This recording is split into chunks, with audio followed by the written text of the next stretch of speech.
Sir जो auto renewal है, स्वतः नवीनीकरण, चूंकि हम लोग लगातार जब से नियुक्ति हुई है तब से हम लोग लगातार इस मांग को कर रहे हैं कि हमारा स्वतः नवीनीकरण होना चाहिए। और स्वतः नवीनीकरण के मुद्दे पे जब हम लोग 7 अगस्त को प्रमुख सचिव सर से मुलाकात करने गए थे, जब हमारा 4 दिन का धरना चल रहा था, उस धरने के दरमियान जब गए थे तो प्रमुख सचिव सर ने इस पे सहमति दे दी और उन्होंने ऑन स्पॉट उनके काम करने का तरीका हमने देखा, जिससे भी संबंधित मामला था ऑन स्पॉट सर ने फोन किया और कंचन मैडम को, डीजी मैडम को वहीं से सर ने फोन किया कि ये अनुदेशकों का भी ऑटो रिन्यूअल होना चाहिए और इनका भी ऑटो रिन्यूअल आप करिए। और वहीं से तो कहने का मतलब है सर भी उस दिन इससे सहमत हो गए और आज जब डीजी मैडम से हम लोग मुलाकात करने गए तो डीजी मैडम भी सहमत थी और डीजी मैडम ने कहा था कि सर का फोन आया था और सर ने हमें कहा है इस पे कार्रवाई करने को, तो हम जल्द इसका आदेश जारी करेंगे, ऐसा मैडम ने कहा। दूसरी जो मुद्दा थी सीएल को, जब हम लोग वार्ता कर रहे थे सर से तो सर ने कहा, सर के सामने हम लोगों ने इस बात को रखा था कि सर हम लोग को मात्र 10 सीएल मिलता है। उन्होंने कहा क्या चाहते, हमने कहा कि सर कम से कम जितना सहायक अध्यापक को सीएल मिलता है 14 सीएल, उतनी तो व्यवस्था होनी चाहिए। फिर हम लोगों ने मेडिकल की बात की, महिलाओं के सीसीएल की बात की, मातृत्व अवकाश में भी कुछ लोचा है, इन सारी बातों पे मुद्दा किया। तो सर ने कहा ठीक है 14 सीएल तो हम करवा दे रहे हैं, लेकिन जो बाकी मुद्दे हैं, जो इसे मेडिकल वाली व्यवस्था है, ये जो सीसीएल वाली व्यवस्था है, इसको लेकर हम माननीय मुख्यमंत्री जी से बात करेंगे, ये प्रमुख सचिव सर का कहना था। और मैं इनको कार्यवृत्ति आपका जब जारी हो जाएगा तब आपकी जिम्मेदारी है कि आप वहां प्रस्ताव बनाकर वहां भेजेंगे, फिर हम लोग को भी जो इसमें करना होगा हम करेंगे।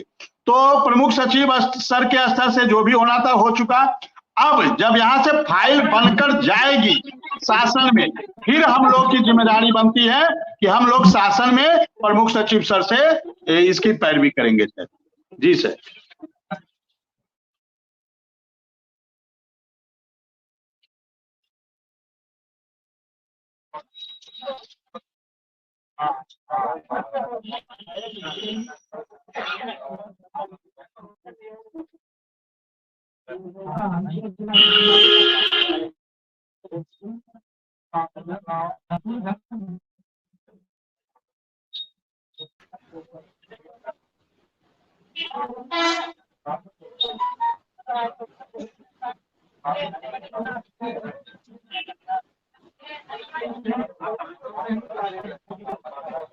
नमस्कार, आप सभी जितने भी शिक्षा मित्र साथी हैं, आप सभी को लेकर एक बड़ी खबर सामने आ रही है जो आप सभी के मानदेय वृद्धि, आप सभी के स्थायीकरण को लेकर है।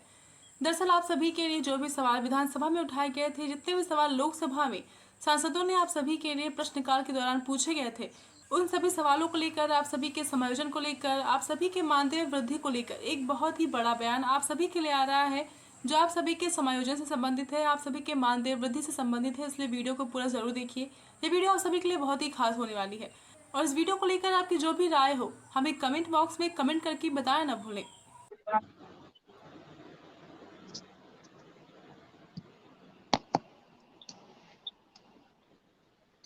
किसी तकनीकी वजह से ऑफिस की लाइट चली गई, मौसम खराब है बाहर, तो इस वजह से डिस्टर्ब हो गया। हाँ, मैं शाही जी को से सवाल पूछूंगा, शायद सर भी जुड़ रहे हैं, नेटवर्क समस्या है, सर रास्ते में है। तो शाही जी, शिक्षा मित्रों का भी 5 सितंबर को धरना है और सुशील यादव जी हमारे साथ जुड़े हुए हैं, उन्होंने तमाम जानकारियां बताई, क्या तैयारियां हैं उनकी। आपका क्या रुख है इस धरने को लेकर? आप लोग भी शामिल होंगे, सभी लोग शामिल होंगे, क्योंकि विक्रम सिंह भी बता चुके हैं, अब वो भी इस धरने में जा रहे हैं।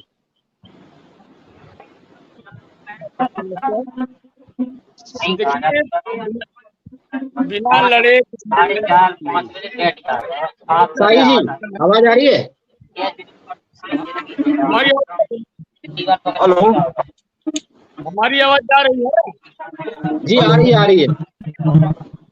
आवाज आ रही है मेरी? जी आ रही है, बोलिए। चलिए, चूंकि मैं आज नवी हूँ और अपने सभी दर्शकों से बस एक बात कहूंगा, जिस तरीके से शिक्षा मित्रों की या फिर अनुदेशकों की बात है वो सरकार को ध्यान देना चाहिए।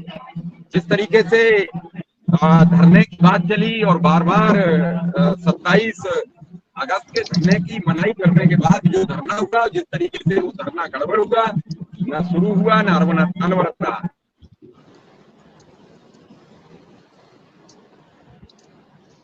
इसका भी दूर है तो मैं बता दूं आपको, चूंकि प्रकृति का नियम है, बिना संघर्ष किए कुछ मिलने वाला नहीं है। बच्चा भी जब तक चिल्लाता नहीं, माँ भी भोजन नहीं देती, तो लड़ना तो पड़ेगा, और लड़ने से ही कुछ मिलने वाला है।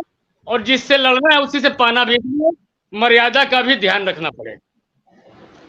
संघर्ष मर्यादित होना चाहिए, और सरकार से ही लड़ना है, सरकार से ही पाना है। सरकार हमारी अभिभावक भी है भाई। एक परिवार में गार्जियन से आदमी लड़ता है, झगड़ता है, उसी से पाता है, तो यही स्थिति है। और निश्चित रूप से शिक्षा मित्रों का धरना सफल होगा। शिक्षा मित्र तरीके में सफल हो है। हम सबका समर्थन शिक्षा मित्रों के नियमितीकरण के लिए, शिक्षा मित्रों के मान